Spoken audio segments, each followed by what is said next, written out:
Hello students, today we will discuss our next quantitative property, that is osmotic pressure.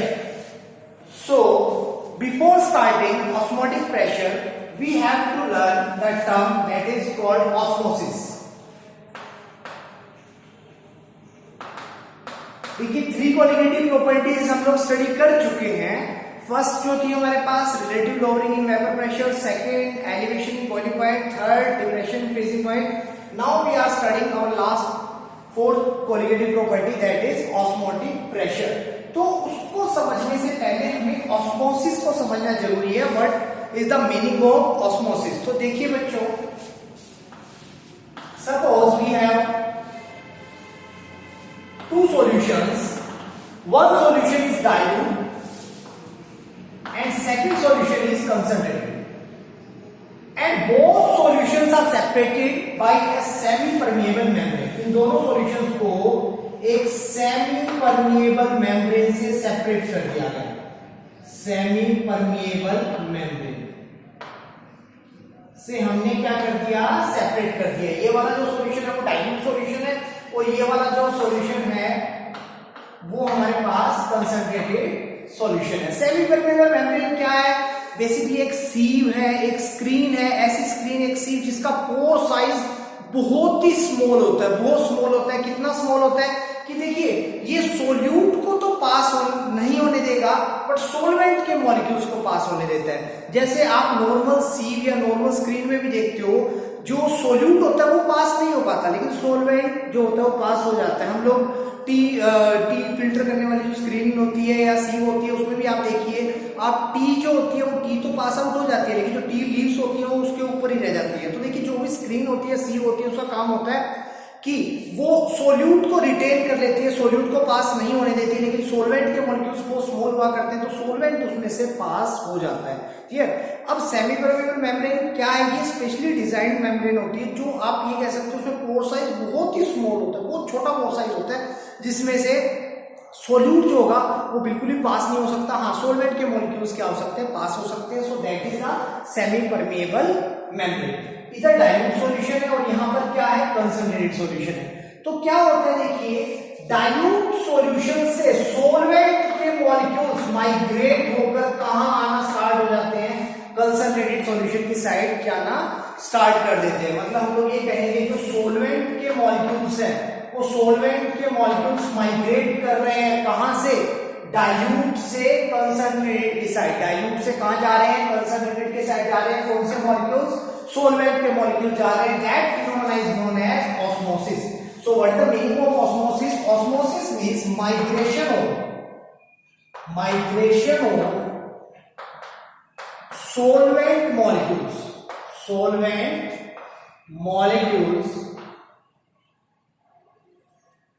from dilute solution, or you can say pure solvent. अगर यहाँ पे एक solution होता और दूसरा pure solvent होता तो सोलवेंट से सोलवेंट के मॉलिक्यूल उस सॉल्यूशन में माइग्रेट करते। So we can say from dilute solution और solvent to concentrated solution is known as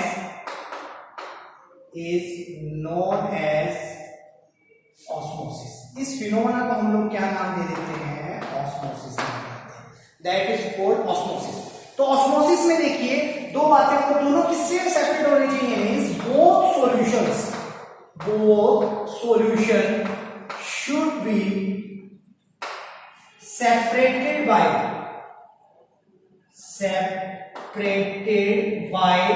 semi permeable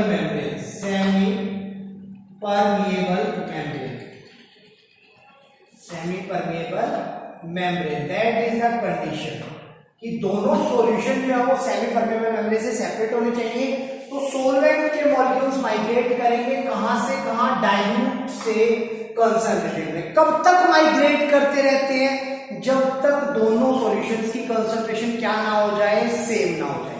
clear? तो आप कहोगे देखिए डाइल्यूट से जब सोलवेंट निकलेगा तो ऑब्वियसली डाइल्यूट सॉल्यूशन थोड़ा थोड़ा कंसंट्रेटेड होता जाएगा, और जैसे कंसंट्रेटेड सॉल्यूशन में वो सॉल्यूशन जाके ऐड होगा तो जो कंसंट्रेटेड सॉल्यूशन है वो डाइल्यूट होना स्टार्ट हो जाएगा। तो हम लोग ये कह सकते हैं कि एक टाइम पॉइंट ऐसा आएगा जब दोनों की कंसंट्रेशन क्या हो जाएगी, सेम हो जाएगी। सो दैट इज कॉल्ड, वहां पे ऑस्मोसिस क्या हो जाएगा, स्टॉप हो जाएगा। वैसे देखा जाए तो ऑस्मोसिस जो है इक्विलिब्रियम प्रोसेस है। इक्विलिब्रियम प्रोसेस का मीनिंग हुआ कि सॉल्वेंट जो माइग्रेट करता है वो डाइल्यूट से कंसंट्रेटेड भी जाता है और कंसंट्रेटेड से डाइल्यूट भी जाता है। लेकिन स्टार्टिंग में डाइल्यूट से कंसंट्रेटेड जाने की जो स्पीड होती है वो क्या होती है, बहुत ज्यादा होती है। तो डायरेक्शन जो रहती है वो डाइल्यूट से कंसंट्रेटेड की रहती है। थोड़ी देर के बाद क्या होता है, इक्विलिब्रियम एस्टेब्लिश हो जाता है। दोनों साइड से आने वाला जो सॉल्वेंट मॉलिक्यूल्स होते हैं वो उनकी स्पीड क्या होती है, इक्वल हो जाती है। तो हमें लगता है कि ऑस्मोसिस क्या हो गया, वहां पे स्टॉप हो गया। मतलब जितने मॉलिक्यूल्स डाइल्यूट से कंसंट्रेटेड जा रहे हैं उतने मॉलिक्यूल्स कंसंट्रेटेड से डाइल्यूट भी जा रहे हैं। That is example of dynamic equilibrium. एक तरह से डायनामिक इक्विलिब्रियम का एग्जांपल होता है। तो हम लोग कहते हैं वहां पे जाके हमें लगता है कि ऑस्मोसिस जो हो गया वो स्टॉप हो गया। क्लियर? तो देखिए ये तो हुआ ऑस्मोसिस फिनोमेना। तो हम लोग कहते हैं, इसे हम लोग ऑस्मोसिस कहते हैं। अब बात आती है कि what is the osmotic pressure. What is the osmotic pressure? Osmotic pressure क्या होता है? देखिए ऑस्मोटिक प्रेशर क्या होता है। नॉर्मली जब हम लोग कहते हैं डाइल्यूट से सॉल्वेंट कंसंट्रेटेड की साइड जाएगा तो वो इस स्क्रीन पे, इस सीम पर एक प्रेशर एक्सर्ट करता है। देखिए नॉर्मली हम लोग कोई भी फिल्टर पेपर है उसमें से अगर किसी सॉल्यूशन को पास करते हैं तो जो सॉल्वेंट के मॉलिक्यूल्स होते हैं उस फिल्टर पेपर पर क्या डालते हैं, प्रेशर डालते हैं। आप चाय छन्नी होती है उसमें से भी जब चाय को फिल्टर करने की कोशिश करोगे तो जो टी लीव्स होती है, टी जो होती है वो एक प्रेशर एक्सर्ट करती है उस सीव के ऊपर। तो जो आपकी सीव होती है नीचे की साइड थोड़ी सी बेंड हो जाती है। क्लियर? एक नॉर्मल से फिनोमेना है। तो ये जो प्रेशर एक्सर्ट, वो जो प्रेशर है that pressure is called osmotic pressure. उसको ही हम लोगों ने क्या नाम दिया, ऑस्मोटिक प्रेशर। मतलब जब सॉल्वेंट में मॉलिक्यूल्स इस सेमी परमेबल मेम्ब्रेन से क्रॉस होने की कोशिश करेंगे तो वो इस मेम्ब्रेन के ऊपर एक प्रेशर एक्सर्ट करेंगे। वो प्रेशर जो है उस प्रेशर को क्या नाम दिया जा रहा है, ऑस्मोटिक प्रेशर। अब बात आती है कि how we can measure the osmotic pressure. आप उस ऑस्मोटिक प्रेशर को मेजर कैसे कर सकते हो? तो देखिए बड़ी ही सिंपल सी बात है। अगर मैं अपोजिट साइड के अंदर एक पंप लगाता हूं, यहां पे मैंने एक पंप एस्टेब्लिश कर दिया, ठीक है बच्चों, यहां पे हमने एक पंप लगा दिया और यहां पे एक प्रेशर बोझ लगा दिया। प्रेशर बोझ मतलब ये मेजर करेगा कि कितना प्रेशर हम लोग इस पंप के ऊपर लगा रहे हैं।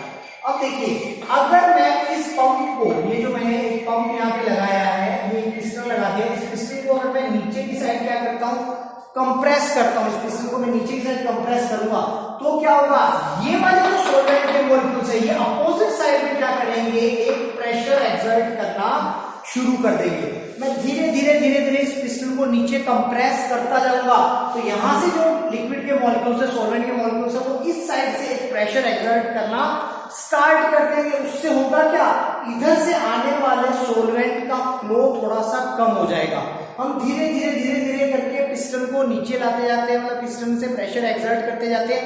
एक प्रेशर ऐसा आता है या एक पॉइंट ऐसा आता है जब यहां वाले जो मॉलिक्यूल्स होते हैं, कंसंट्रेटेड की साइड वाले जो मॉलिक्यूल्स होते हैं, वो उतना ही प्रेशर एक्सर्ट कर देते हैं जितना डाइल्यूट की साइड से सॉल्वेंट के मॉलिक्यूल प्रेशर एक्सर्ट कर रहे थे। उस टाइम पर क्या होता है, डाइल्यूट साइड से आने वाले सॉल्वेंट के मॉलिक्यूल्स का जो फ्लो होता है वो क्या हो जाता है, स्टॉप हो जाता है। मतलब हम लोग कहते हैं ऑस्मोसिस जस्ट क्या हो गया, स्टॉप हो गया।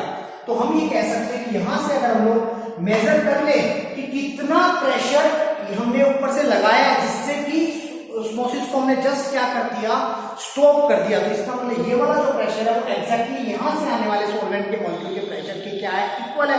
तो आप यहां से मेजर कर लेते हो कि वो प्रेशर कितना है, that is called as osmotic pressure. उसे हम लोग क्या नाम दे देते हैं, ऑस्मोटिक प्रेशर। क्लियर हुआ? मतलब हम ये कह सकते हैं ऑस्मोटिक प्रेशर ऑस्मोसिस प्रोसेस में अपोजिट डायरेक्शन में, सॉल्वेंट के मॉलिक्यूल्स की अपोजिट डायरेक्शन में लगाया गया वो प्रेशर है जिससे हम लोग क्या कर सकते हैं, by which we can just stop the osmosis, जिससे हम लोग ऑस्मोसिस को जस्ट क्या कर सकते हैं, स्टॉप कर सकते हैं। क्लियर? तो उस प्रेशर को हम लोग क्या नाम दे देते हैं, ऑस्मोटिक प्रेशर।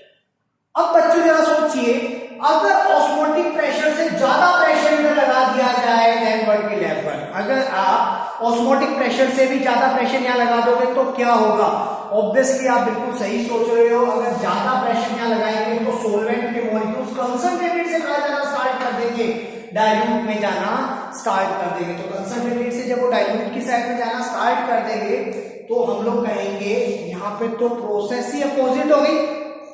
ऑस्मोसिस में क्या होता है, सॉल्वेंट माइग्रेट करते हैं डाइल्यूट से कंसंट्रेटेड। यहाँ पे आपने इतना प्रेशर एक्सर्ट कर दिया कि जो मॉलिक्यूल्स है वो कंसंट्रेटेड से कहां जाना स्टार्ट हो गए, डाइल्यूट में। तो यहाँ पे तो प्रोसेस ही रिवर्स हो गई। That's why that is called RO. RO means reverse osmosis. Reverse osmosis, देखिए इसे हम लोग कहते हैं रिवर्स ऑस्मोसिस। और ऑब्वियसली ये जो रिवर्स ऑस्मोसिस होती है, आरओ टेक्नोलॉजी जो है वो वाटर के प्यूरिफिकेशन में क्या होती है, यूज होती है। वाटर के प्यूरिफिकेशन में कैसे यूज होती है वो भी हम लोग एक्सप्लेन करेंगे, ठीक है। तो आरओ बिल्कुल सही है। आपके घर में जो प्यूरिफिकेशन यूनिट लगी होती है, जिसे आप आरओ का नाम देते हो, उसमें यही रिवर्स ऑस्मोसिस टेक्नोलॉजी यूज की जाती है। वहां पे भी क्या होता है, एक पंप होता है। आपने देखा होगा आरओ में एक पंप होता है और एक सेमी परमेबल मेम्ब्रेन होती है, जिसको वो लोग मेम्ब्रेन का नाम देते हैं, मेम्ब्रेन। क्लियर?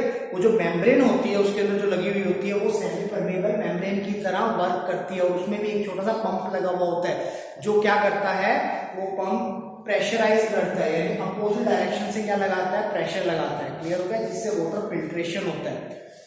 अब देखिए ये तो हमारे पास हो गया ऑस्मोसिस और रिवर्स ऑस्मोसिस। रिवर्स ऑस्मोसिस जो है, इस रिवर्स ऑस्मोसिस का यूज कहां होता है, देखिए हम लोग समझ लेते हैं। रिवर्स ऑस्मोसिस का यूज होता है, रिवर्स ऑस्मोसिस का यूज कहां होता है, देखिए रिवर्स ऑस्मोसिस का यूज होता है वाटर प्यूरिफिकेशन में और desalination of water. Purification of water, purification of water. Second, desalination of water, desalination of water. Everybody know the purification of water. Purification of water के बारे में सबको पता ही है। And what is the meaning of desalination? This saline water किसको बोलते हैं, saline water हम लोग बोलते हैं सैलाइन वाटर। सैलाइन, ये जो सैलाइन वाटर है सॉल्ट से लिया गया। सैलाइन का मतलब है सॉल्ट। क्लियर हो गया? सैलाइन वाटर सॉल्ट, यानी सॉल्टेड वाटर से वाटर को रिमूव करना। सॉल्टेड वाटर से वाटर को रिमूव करना या सॉल्ट को रिमूव करना, that process is called desalination of water. तो देखिए डीसैलिनेशन ऑफ वाटर में आरओ कैसे हेल्पफुल होता है हम लोग ये समझ लेते हैं। देखिए मान लीजिए यहां पे हमारे पास एक सेमी परमेबल मेम्ब्रेन है, इधर जो वाटर है वो प्योर वाटर है, ये हमारे पास प्योर वाटर है, और इधर हमारे पास जो है वो सैलाइन वाटर है, that is saline water.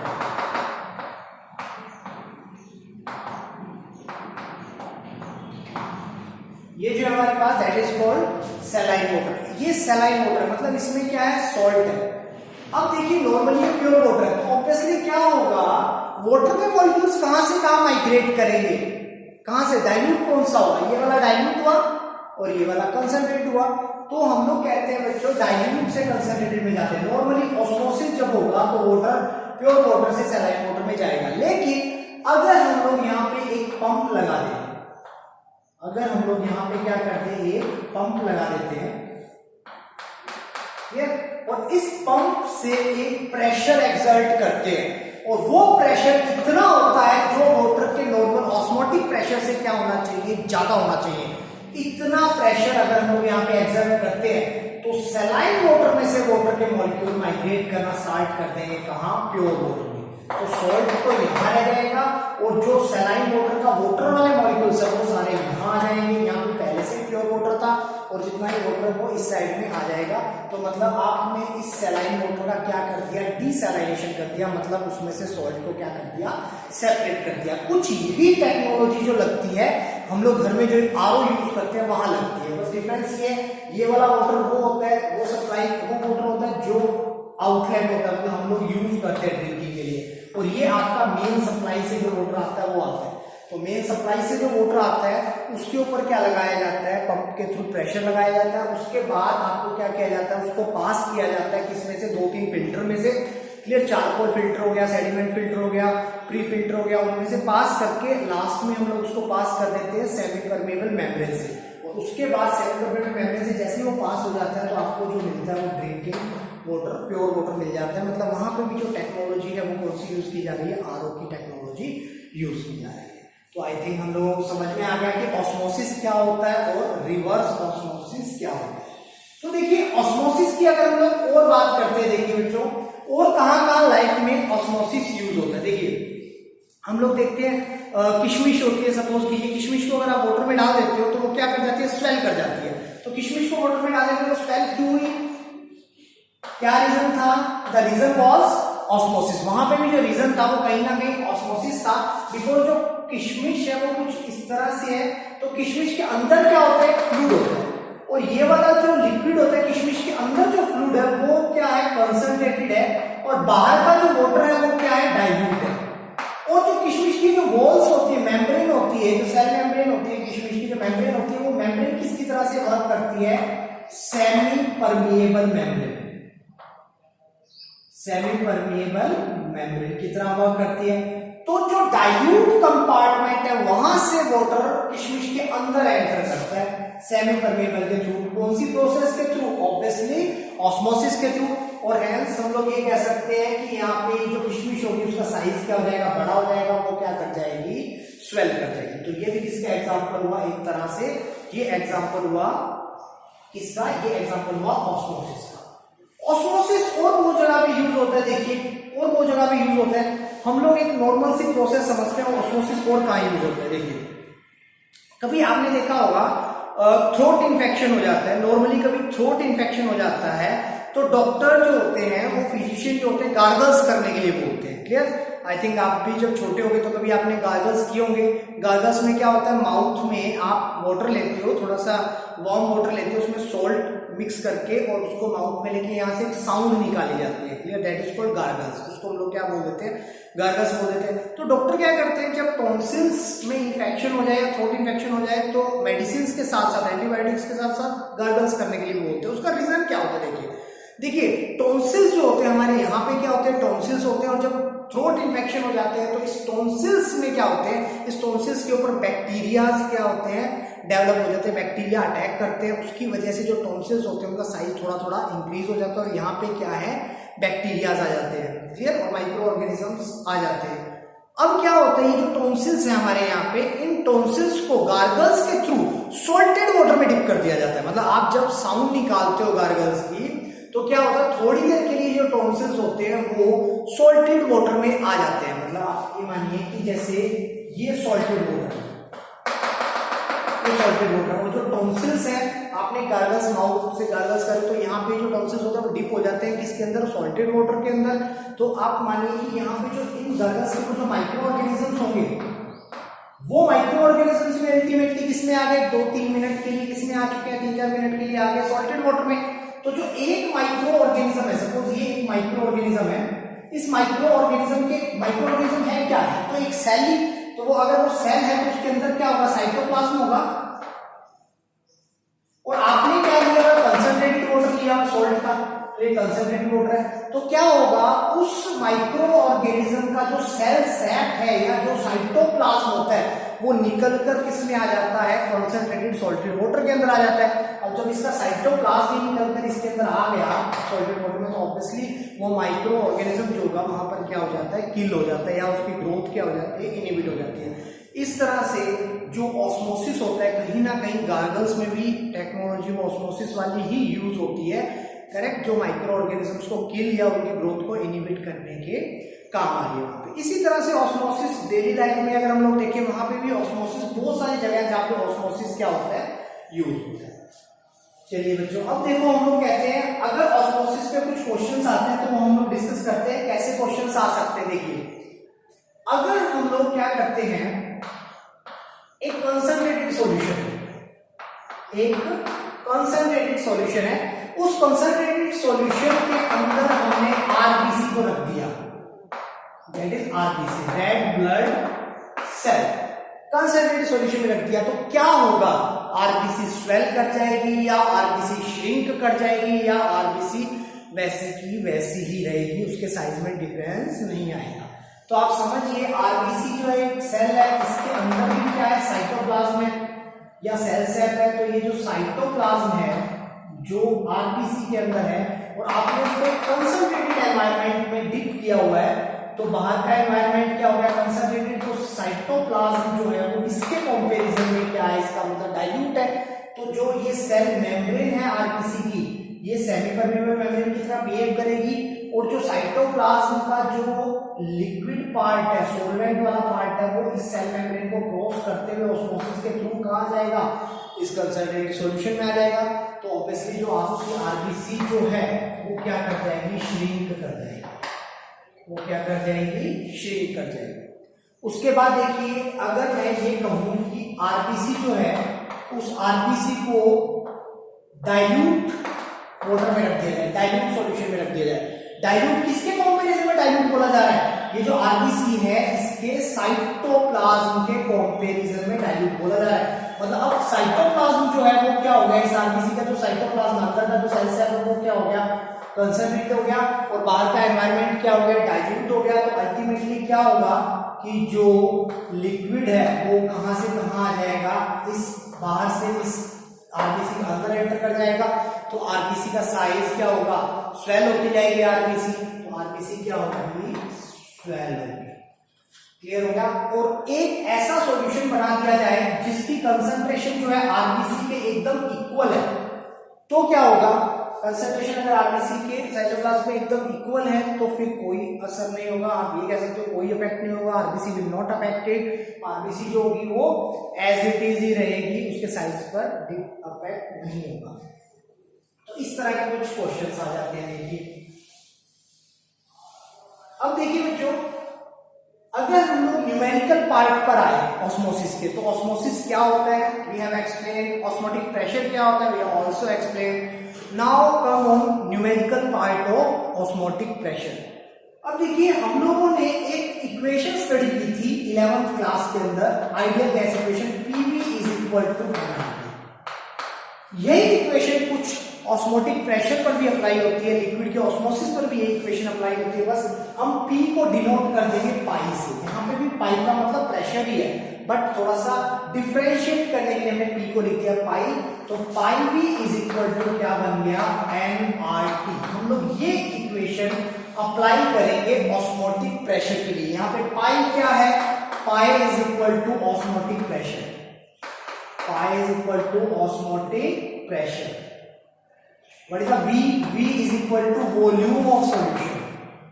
Volume of solution. What is the N? N are the number of moles. Number of moles. And what is the R? R देखिए, वहां पे R जो होता था वो गैस कांस्टेंट होता था, यहाँ पे R को हम सॉल्यूशन कांस्टेंट कह देंगे, सॉल्यूशन कांस्टेंट। बट इसकी जो वैल्यू है वो वैल्यू वही रखेंगे जो गैस कांस्टेंट की रखते थे हम लोग आइडियल गैस इक्वेशन में। मतलब 8.314 जूल में या 0.0821 वो वाली वैल्यू होती थी लीटर एटमॉस्फेयर में, या 1.98 कैलोरी वाली वैल्यू हुआ करती थी। वही वैल्यू हम लोग आर की पुट करने वाले हैं। And what is the T? T = temperature in kelvin. ये आ गई हमारे पास इक्वेशन। तो यहां से अगर आप पाई कैलकुलेट करते हो तो पाई = हो गया N/VRT, और पाई = आ गया CR, C फॉर कॉन्संट्रेशन। अब देखिए बच्चों, हमें एक बात तो क्लियर हो गई कि pi means osmotic pressure is directly proportional to C। C means concentration at constant temperature and R। तो हम लोग ये कह सकते हैं कि किसी सॉल्यूशन की कंसंट्रेशन जितनी ज्यादा होगी उसका ऑस्मोटिक प्रेशर भी उतना ही ज्यादा होगा। तो देखिए, हम लोगों ने ये देखा था ऑस्मोसिस में कि डाइल्यूट और कंसंट्रेटेड दो सॉल्यूशन है। तो जो कंसंट्रेटेड सॉल्यूशन होगा उसका ऑस्मोटिक प्रेशर क्या होगा, ज्यादा होगा, और जो डाइल्यूट सॉल्यूशन होगा उसका ऑस्मोटिक प्रेशर क्या होगा, लेस होगा। तो देखिए, ऑस्मोसिस प्रोसेस में अगर कोई हमसे पूछे कि ऑस्मोसिस में वाटर का फ्लो कहां से कहां होता है, तो आप कहते हो सोलवेंट का मॉलिक्यूल जाते हैं डाइल्यूट से कंसंट्रेट, या लो ऑस्मोटिक प्रेशर से हाई ऑस्मोटिक प्रेशर। तो बच्चों देखो, यहाँ पे कंफ्यूज मत होना। नॉर्मली जो वाटर होता है उसका फ्लो जो होता है, हम लोग कहते हैं नॉर्मली वाटर का जो फ्लो होता है वो हाई प्रेशर से लो प्रेशर की साइड होता है, लेकिन ये ऑस्मोटिक प्रेशर के लिए नहीं है। Osmotic pressure is something different, वो थोड़ा सा डिफरेंट होता है। तो अगर कोई पूछे कि सॉल्वेंट के मॉलिक्यूल्स कहां से कहां जाते हैं, तो आप कहोगे लो ऑस्मोटिक प्रेशर से हाई ऑस्मोटिक प्रेशर की साइड जाते हैं, क्योंकि हमें पता है ऑस्मोसिस में जो लिक्विड होता है उसके मॉलिक्यूल्स डाइल्यूट से कहां जाते हैं, कंसंट्रेटेड सॉल्यूशन की साइड जाते हैं। तो ऑब्वियसली जो डाइल्यूट होंगे उनका ऑस्मोटिक प्रेशर क्या होगा, लो, और जो कंसंट्रेटेड होंगे उनका ऑस्मोटिक प्रेशर क्या होगा, हाई होगा। तो हम लोग इस तरह से बता सकते हैं कि ऑस्मोसिस की डायरेक्शन क्या होती है, सॉल्वेंट के मॉलिक्यूल्स की डायरेक्शन क्या होती है, ठीक है। तो देखिए इसके बाद अगर हम लोग यहां पे समझें तो 3 टाइप के सॉल्यूशंस का डिस्कशन होता है, 3 टाइप ऑफ सॉल्यूशन। एक टर्मिनोलॉजी यूज की जाती है हाइपरटोनिक, सेकेंड यूज की जाती है हाइपोटोनिक, और थर्ड टर्मिनोलॉजी होती है isotonic. Now what is the meaning of hypertonic, hypotonic and isotonic? Hyper means क्या होता है, देखिए हाइपर का मीनिंग क्या होता है, हाइपर का मीनिंग होता है हाई, इंक्रीज होना, ज्यादा। हाइपर का मतलब ज्यादा, इंक्रीज होना।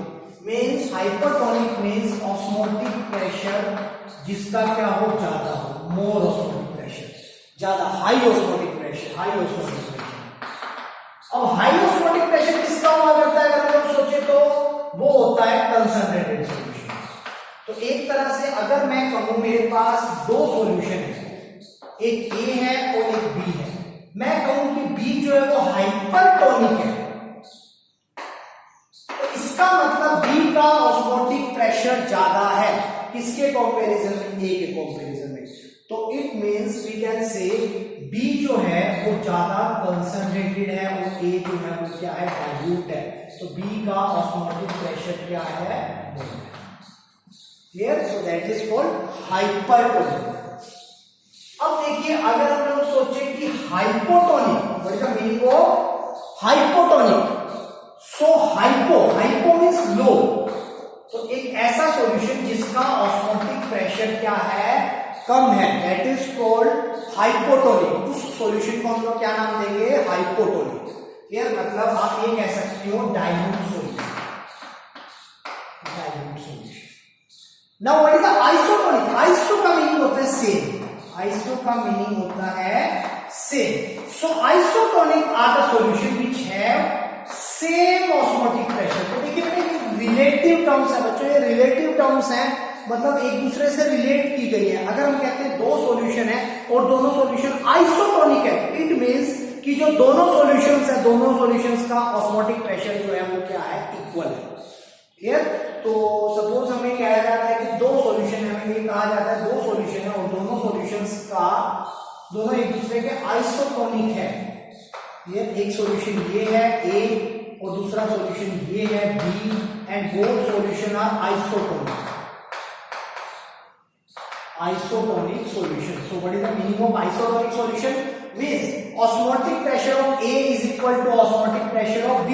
So we can say pi A. Pi A means osmotic pressure of A is equal to pi B. Pi B means osmotic pressure of B.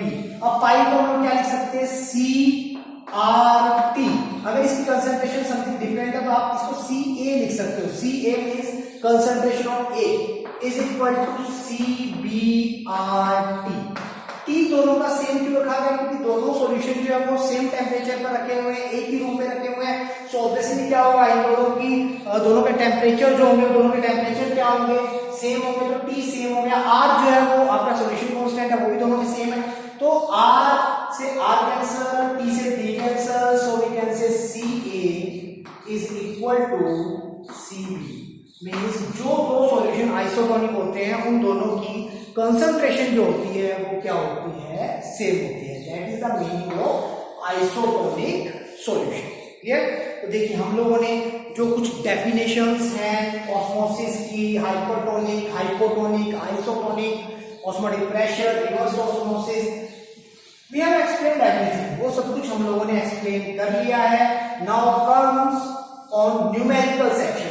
Numerical section पर हम आते हैं, बिल्कुल सिंपल से हम लोग स्टार्ट करेंगे, फिर धीरे धीरे कॉम्प्लिकेटेड करते रहेंगे। सपोज हमारे पास क्वेश्चन है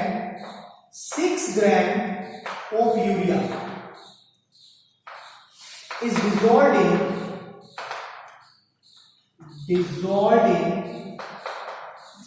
water to get a solution of 100 ml. Find out osmotic pressure of solution. Osmotic pressure of solution. Suppose हमारे पास एक क्वेश्चन आ जाता है, सो फॉर्मूला जो यूज करेंगे वो कौन सा करेंगे बेटा, pi is equal to C R T. C को आप क्या लिख सकते हो, N by V R T. Now what are the N are the number of mole, और नंबर ऑफ मोल हम लोग कैसे कैलकुलेट कर सकते हैं, mass by molecular weight. Mass by molecular weight. Now what is the mass of urea, that is 6 ग्राम, और molecular weight urea कितना होता है 60. सो 1/10 सो इज इक्वल टू 0.1, यानी मोल जो आगे वो 0.1 आगे, और वॉल्यूम सॉल्यूशन का जो V1 है वो 100 ml है. आपको ध्यान ये रखना है बच्चों कि ये जो V है आपको हमेशा लीटर में रखना है, क्योंकि आपको जो ये R की वैल्यू है वो लीटर एटमॉस्फेयर में रख रहे हो. R की वैल्यू लीटर एटमॉस्फेयर में रखोगे, इसकी वैल्यू 0.0821, ये लीटर एटमॉस्फेयर वो वाली वैल्यू रख रहे हो आप. तो लीटर वर्ड आ रहा है, तो इसलिए भी किसमें होना चाहिए, लीटर के अंदर होना चाहिए. तो लीटर में होना चाहिए, इसको ml को लीटर में कन्वर्ट कीजिए तो आपके पास आ जाएगा पाई इज इक्वल टू, मोल तो गए 0.1, और ये लीटर में कन्वर्ट करोगे तो 100/1000 करोगे तो वो भी बन जाएगा 0.1 लीटर इनटू आर की वैल्यू हो जाएगी 0.0821 into T. Temperature obviously question में वो गिवन होगा. सपोज कीजिए टेम्परेचर जो है वो है 27 डिग्री सेंटीग्रेड, ये क्वेश्चन में गिवन मिलेगा आपको. तो 27 डिग्री सेंटीग्रेड में 273 ऐड करोगे तो वो केल्विन में कन्वर्ट हो जाएगा, तो वो हो जाएगा 300. 0.1 से 0.1 दिया, इन दोनों को मल्टीप्लाई कर देंगे, ये हमारा आंसर आ जाएगा ऑस्मोटिक प्रेशर का. और यूनिट जो आएगी वो ऑब्वियसली क्या आएगी, इसकी एटमॉस्फेयर. ये तो ये एक न्यूमेरिकल है जो हम लोगों ने देखा कि किस तरह से ऑस्मोटिक प्रेशर के न्यूमेरिकल्स को हम लोग क्या करने वाले हैं, सॉल्व करने वाले हैं. नेक्स्ट क्लास के अंदर हम लोग क्या करेंगे, कुछ एडवांस लेवल के थोड़े से न्यूमेरिकल स्टडी करेंगे जो ऑस्मोटिक प्रेशर के होंगे, और बाकी जो कोलिगेटिव प्रॉपर्टीज हम लोगों ने स्टडी की है उनके ऊपर भी क्या होंगे, बेस्ड होंगे. मींस हम लोग डिफरेंट कोलिगेटिव प्रॉपर्टीज को क्या करने वाले हैं, क्लब करके उनके कुछ न्यूमेरिकल्स करने वाले हैं. आइसोटोनिक सॉल्यूशन के ऊपर भी हम लोग कुछ न्यूमेरिकल्स करेंगे जो हम लोग क्या करने वाले हैं, नेक्स्ट क्लास में करेंगे. आफ्टर दैट हम लोग वोंटो फैक्टर के बारे में एक्सप्लेन करेंगे. What is the meaning of van't Hoff factor, या अभी आपने जैसे देखा होगा अभी तक हम लोग जो भी सोल्यूट यूज कर रहे हैं उन सभी सोल्यूट्स में आप यूरिया यूज कर रहे हो, ग्लूकोज यूज कर रहे हो, these all are non electrolyte.